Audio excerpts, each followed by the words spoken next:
Welcome back, folks, to World of Warships Legends. I'm Soopa-Dave, and today we are going to talk about the Constellation again, and a ship that I really like. And we're going to talk about one of the reasons I like it. And I think it doesn't have much for weaknesses, if any. And I really mean that, and we'll talk about that as we go. But first, we spawn in the middle. It's a tier 7 with some tier 8s in the match.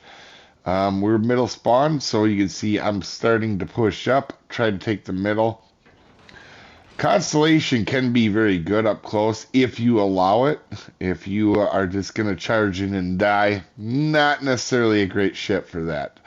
But, yeah, you know, that's the weakness of every ship, is if you sail broadside, that's a weakness. Now, you're going to see really quickly every player from the right side flank has bailed. So instead of getting mad and yelling at them in chat or ripping on them, we're going to make the adjustment. Instead of going to the middle cap, which everybody's kind of going to the middle on this side where I'm at here, we're going to adjust outward. I was trying to get in so I could maybe radar a destroyer in the middle. But if we lose this side, that team is going to be able to get crossfires on a whole enemy team. So we are going to make a push out here. And you can see, obviously, we're not going to have a whole lot of help over here. But it's going to be a fun match. And this is going to be fun for a few reasons. We're not going to give up our entirety of our health in this match, taking on a lot of people over here. Or their entire flank, at least, anyway. It's not like the whole team's over here, but we're going to take... I did hit the radar thinking I was going to be able to spot the destroyer. Now it turns out he was just outside my range. And you can see Edinburgh gets pretty lucky there with one overpen. We have a couple troll shots in the beginning of this, but you can see Hayate was just outside of our range. Which sucks, but now I got to make sure I'm turned out because we have Georgia charging in with 18-inch guns. That can be real bad.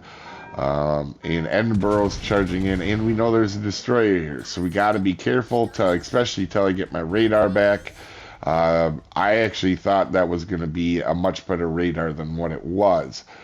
So we're going to make sure we're staying angled. As you can see, Georgia's going to shoot at us, not really do a whole lot. If you stay angled in this ship, I get it, guys. It's a battle cruiser. If you drive broadside, you're going to get absolutely wrecked. But that's the weakness of every ship. You're not going to be able to do that in any ship. Well, outside of like Minnesota and Kansas and some of the dreadnoughts, you can kind of get away with stuff you shouldn't be able to. But you can see we get a pretty hefty little hit on Edinburgh there. As they're making a turn. Now, Edinburgh is going to be a little bit annoying in this match. And you're going to see. But you can see, we're kind of waiting. We went dark. I was going to actually turn back in once I seen the destroyer going to B-cap. But I cannot give up a broadside shot on a Georgia. And you can see we shred it. Now, we could have gotten maybe more Citadels. But it is what it is. We had a good run. We start to turn in here because I want to get in. We were kiting away. They clearly turned away. I want to quit shooting my guns and try to go dark. But again, Georgia in his current state, I probably should have held that shot off there. But, you know, Georgia sailing like that kind of makes you want to shoot. But... and right now we're in really no threat here. So we know the destroyer has left. We know that we have made Edinburgh and Georgia, after hitting them both, not want to be over here anymore. So we're going to try to take shots here to help get rid of them, and we're going to push in. So, like I said, this ship... You know, it's good against battleships if you angle. It's good close in with the torps and the radar. I just don't see a weakness in it. It's really good at getting rid of cruisers, in my opinion, because it's so accurate. For those of you guys that don't know, according to Warships, this is the most accurate ship in the game, or a battleship, I should say, at tier 7. Now, I know Champagne has the same accuracy stats, but this also gets the artillery plotting room with the extra 10% dispersion. So that's the difference between the two. But you can see we're going to take a shot at Edinburgh, and Edinburgh doesn't dodge or weave. We just get pretty unlucky on some of these salvos. And we're trying to see if we get spotted from the center, make sure that destroyer isn't coming back for us. But you see, we're losing on points and on team. So we got to be real effective here. And we're going to go ahead and try to get rid of Edinburgh here, who has continually not tried to dodge. So, you know, we can just keep watching him sail on the line and we'll eventually get him, barring some sort of luck. Now we're going to take some shots at Anholt. I'm being a little careful here. As you can see, I'm slowing down because Anholt, you know, it might be a secondary build, which I'm not too terrified of, to be honest. But we're going to go ahead and send more salvos out. I'll be honest, I actually thought his guns were pointed the other way because I was also paying attention to them two battleships far off. And sometimes I get caught here, and you can see I didn't notice this till I noticed this a little too late and wasn't quite angled enough to where I want to be. But we're going to go ahead and send torpedoes out, thinking he's going to charge us because he's got secondaries. And you can see his secondaries are not super effective. But we're going to go ahead and push up, and we're going to try to use this island to our advantage here. As we do, and like I said, trying to pay attention to what's going on to the map here. As you can see, we're going to start to turn out here, and you can see Vladdy is making a turn, and this is not something you can do in the Vladdy. You guys want to see a magic trick? We're going to turn this battleship right into a submarine, guys. That's something we just can't do, especially with the accuracy of Constellation. It's just such a good ship at doing dev strikes. There's so many dev strikes in this ship normally, but as you can see too, we got a torpedo hit on the Anholt, so our torpedoes were in a good position. Not sure what Plymouth is doing here, but he lost all his health there. And you can see we're definitely still losing on points, but we do have the cap, and this is one thing. We want to defend really quick against Anholt, and we want to go help with the rest of the team.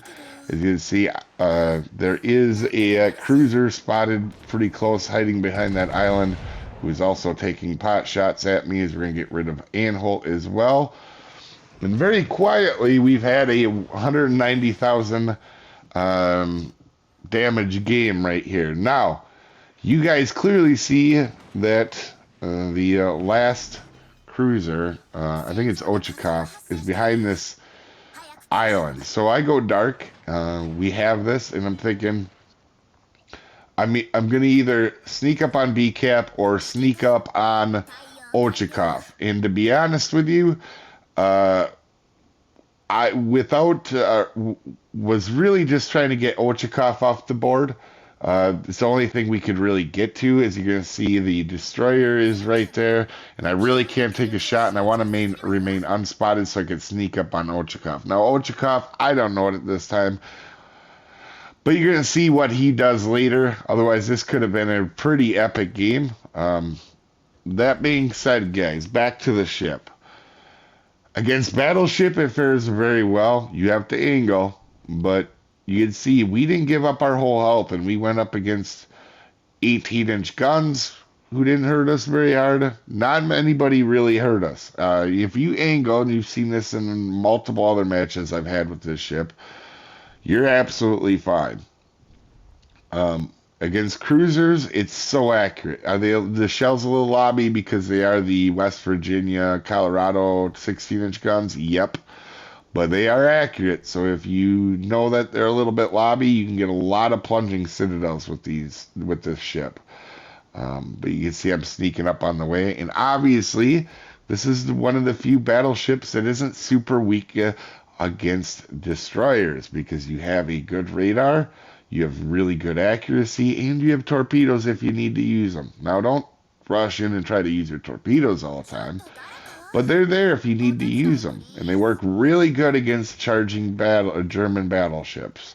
You see, Shappy is going to give all his health to our enemy team, but just a thought. I can't think of anything offhand, and to be honest, I was not big on American ships when I first started playing this game. And some of them I really like. I really like the Dreadnoughts, and Constellation is very quickly becoming one of my absolute favorite ships to play. It has amazing AA, so it's really strong against carriers. I just don't think it has a major weakness. And it has an effective tool list against everybody else. I mean, it has accurate guns, it has a radar, and it has torpedoes. You know, I don't know how much better it gets for a tool package. With that being said, we just missed out on the top of the leaderboard, but we did a lot, including a fair amount of damage getting a helical, but more importantly, we had a cap that we had the only team cap for us that stayed in our control. So we did a good job of getting it and defending it and making adjustments. Anyway, let me know what you guys think of Constellation down below. But it is very quickly becoming one of my favorite ships to get in. Anyway, you guys have a wonderful day, and I'll see you next time, folks. Have a good one.